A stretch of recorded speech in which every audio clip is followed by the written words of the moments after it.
Hey, what's up everybody out there? I'm LB, and I'm here today to tell you about this book. This amazing book I've just read. Here, I'm going to put it to here so you guys can see it. See, it's F the Frail. You can see the word. You're going to make it a self-help guide to becoming mentally strong and sturdy by Jewish Styles. Now, hopefully I'm saying this woman's name right. You know, if I'm not, I'm sorry. I'm not trying to butcher it, but to me it looked like the pronunciation may be a Jewish Styles. And for those who don't know, this young lady is the wife of a famous rapper. Actually, he's one of the rappers in my favorite group, The Locks, that goes by Styles P. So this book, I have to say, is just incredible. I just finished reading it today. Today is Monday, June 19th. It's funny, Juneteenth.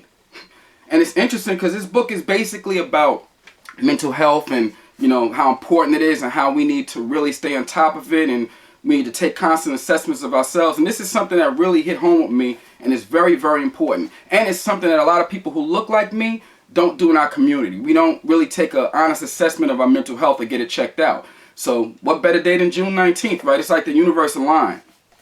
First off, before I really get into that, I just want to say one thing, right? A lot of you may not know, or those who do know, you know, I've had issues with my teeth. As far as I had a chipped tooth in the front. I actually, you know, I do like a self-help, you know, series of my perspective, you know, LB Tales from the Hood. And I basically told the story of how I got my chipped tooth. Right now, this is not about that. It's about the book. But I just want to say this. I got that fixed because I found me a good holistic dentist. But, and this is the reason why I'm stating this. Right here, you can see it's a gap. I don't know if you'll be able to see it in the camera, but it's not only a gap, it's an implant sticking there. And I'm waiting for the next couple of months to get the crown put on. Now, I say that to say what? First of all, going to a good dentist and taking care of your teeth is important. I believe it also helps your mental health. It helped me. I didn't realize how important it is, just not for the aesthetics or how it looked, but as I got my mouth worked on, and not that it was horrible, but I had some issues, mercury fillings I had to have removed and all that.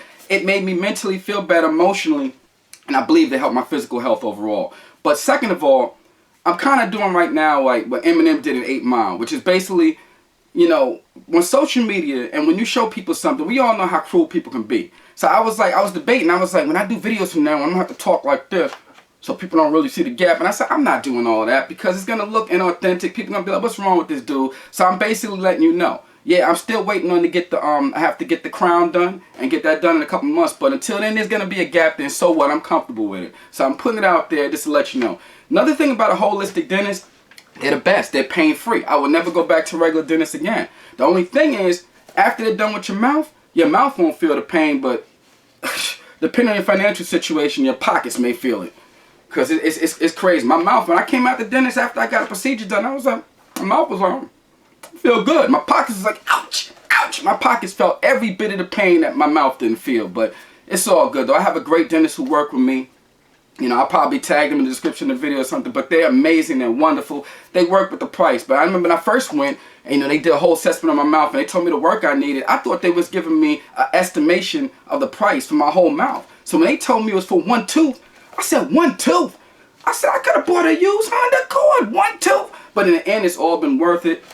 Most of the work is done. Still got to go back, like I said, get the cap. That's that.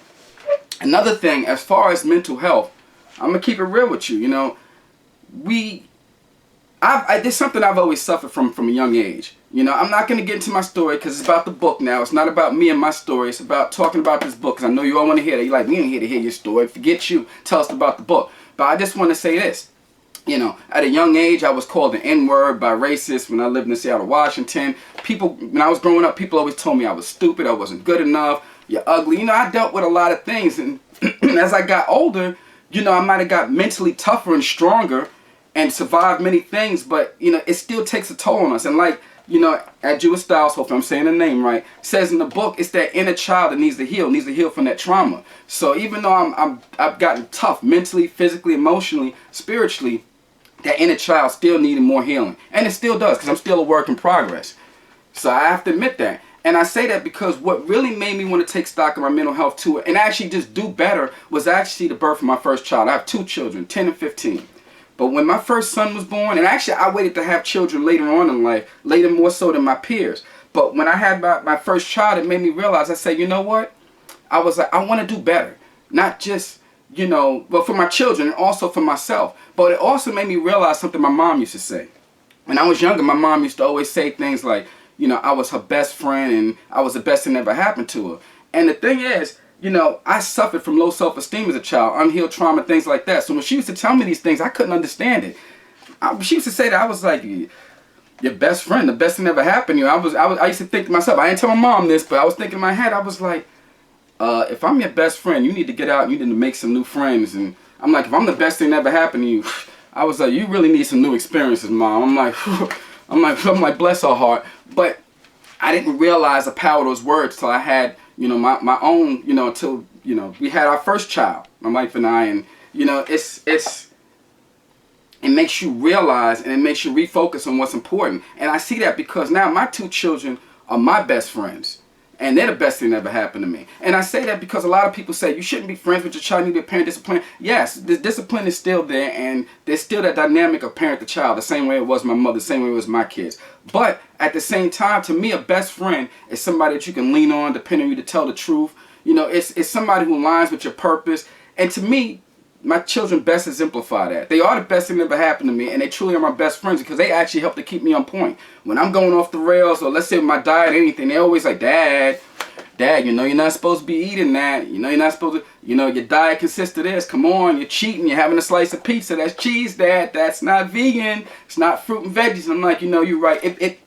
It makes me take an honest account of where I'm at. So that's why I say that. But regardless of where you're at in life or whether you have children or not, your mental health really is important. And I would say this book here, it really did it for me. Like I said, I just finished reading it this morning, and it's been an amazing, incredible read from the beginning to the end. Like, it's just like when you're listening to some songs, right, or some albums. You might be like, okay, I'm going to skip track 2 and skip track 3. Or you're like, this track is hot. They play this on the radio. This is hot. You may skip around.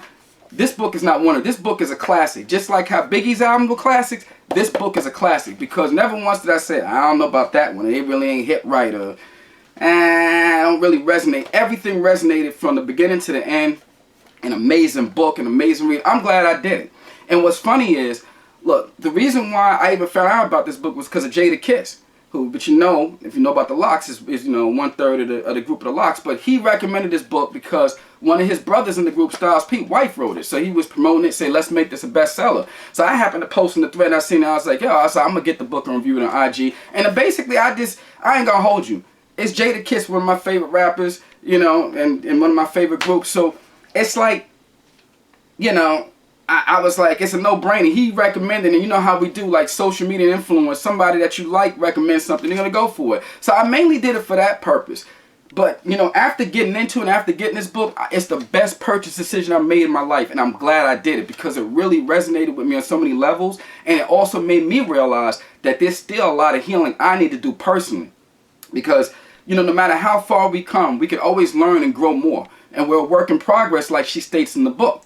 Like I said, this book is amazing. Look, get it. It should be a bestseller. I feel like everybody on the planet should have one. All 8 billion people, because it's that good. They should actually, this should darn it be mandatory reading in school, because certain things they don't teach in school, like, you know, they don't really delve into mental health. They teach you things to regurgitate information, but mental health, credit, these things should be taught in school, and it's really important for our overall being. And mental health is extremely important. You know, it's one, and actually, she talks about, and she opened herself up and was vulnerable in the book.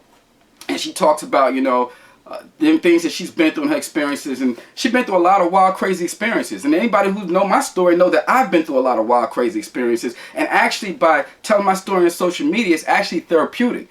I don't do it for clout. Not just, you know, I mean, to some degree, you can say it's clout, because we all want to get popular when we tell something. We hope that it resonates with people. But I don't do it specifically for that purpose, and that's not why I started telling my story. I wanted to get my version out there, because people are going to say what they want to say with you. A lot of people misconstrue who I am, certain things I've done in the past. So I wanted to clarify that, and also I felt that people could learn from the mistakes I made and the perceptions that I've gained from making those mistakes, and how I've dealt with things, and how I've, you know, made it through. So I just felt that other people could resonate with it. Like I say, a lot of people I feel could resonate with this book, because it definitely resonated with me on a personal level. I'm a work in progress, and it made me also realize and take an honest assessment of myself that I still need to grow. You know, we all do. I mean, we all headed somewhere. If you're not growing, you're dying, I feel. But we all need healing, especially at this time in the world where things are crazy, everything going on. We need healing, and this book definitely, it outlined my journey. She talks about getting therapy, which a lot of our people don't do in our community. I've gotten therapy in the past. It definitely is a help. I know this thing is a stigma in our communities because, especially, like, I wasn't born in the hood, but at one point in time I ended up there. I was in the projects for a while, you know, in VA, moved here back to New York, was in the projects here for a while. Point is, anybody who's really been in the hood, you know that mental health, if you look like you need help, you look like you're weak. And nobody wants to hear that. And in the hood, you have to be strong. You have to have that certain persona or you're going to be fooled. And we all afraid of that. So I had to, you know, you always have to project this mental toughness, this physical toughness or whatever, because you don't want people trying to take advantage of you. But to be honest with you, it's not always conducive for healing. And, you know, it's good to be strong. It's good to be able to hold your own. And I've more than proven that. And, you know, I'm comfortable where I'm at now, and I can go anywhere and feel good in the world. But at the same time, how do you feel about yourself? Because there's still things that I struggle with and things that I'm, you know, like I said, I'm a work in progress. I'm still working on things, but I know I'm healing. I'm getting better, and I'm just going to continue to be a work in progress. And I definitely say that this book helped me. So you see this? F the Frail, you know, check it out. You're going to make it. Great book. And you know what's funny? When I first started reading this book, when I looked at the cover, and I like to read the cover, the inside, the credits, and everything, look at the back. It's funny because I was reading the cover of the book like the song of the Locks. You know, F the Frail, you know, how it started out, We Gonna Make It, with Jadakiss and Styles P. I started actually, you know, the song started going in my head. It's just funny. I just wanted to mention that. But, you know, I'm not going to drag on. That's it. Trust me. Get this book. You will not regret it. It's an excellent read. I love it. Thank you, Jadakiss, for promoting it for your brother's wife. It's a beautiful thing you do with my brother. You know, thank you, Jewish Styles. Hopefully, like I said, I'm saying her name correctly. I appreciate it. You know what I'm saying? I don't know you, but I feel like, you know, I have the utmost love and respect for you. Thank your husband, too. They got Juices for Life, Pharmacy for Life together. I know that's helping the hood. One day, when I'm up in that part of that neck of the woods, I'm going to visit there because I'm in Queens myself. I'm not near where the Juices for Life and Pharmacy, Pharma for Life, sorry, is located. But one day, I'm going to get over there and check it out. But until then, I'm going to be working on mental health, continue to work on my diet, my body, physically strong. Make sure you're mentally strong. You got to be mentally tough. That's very important, especially in today's day and age. And just no matter what age it is, we all can, you know, take an assessment on mental health and do better. Great book. Thank you. Appreciate y'all. Love you all out there. Trust me. Get it. It's worth it. Should be a bestseller. It deserves it. And I'm not just saying that for clout. I'm not just saying that just to be like, yeah, if I do this, I can promote it and, you know, people will pat me in the... No. It's not about that. It really did help. So this is an honest assessment, my honest assessment of the book. That's it. Not going to drag it on. I know you're tired of hearing me speak. You like, get to the point. Point is to get to the point as few words as possible. I dragged out long enough. Love you guys. Take it easy. Till then, I'm out. Peace. LB.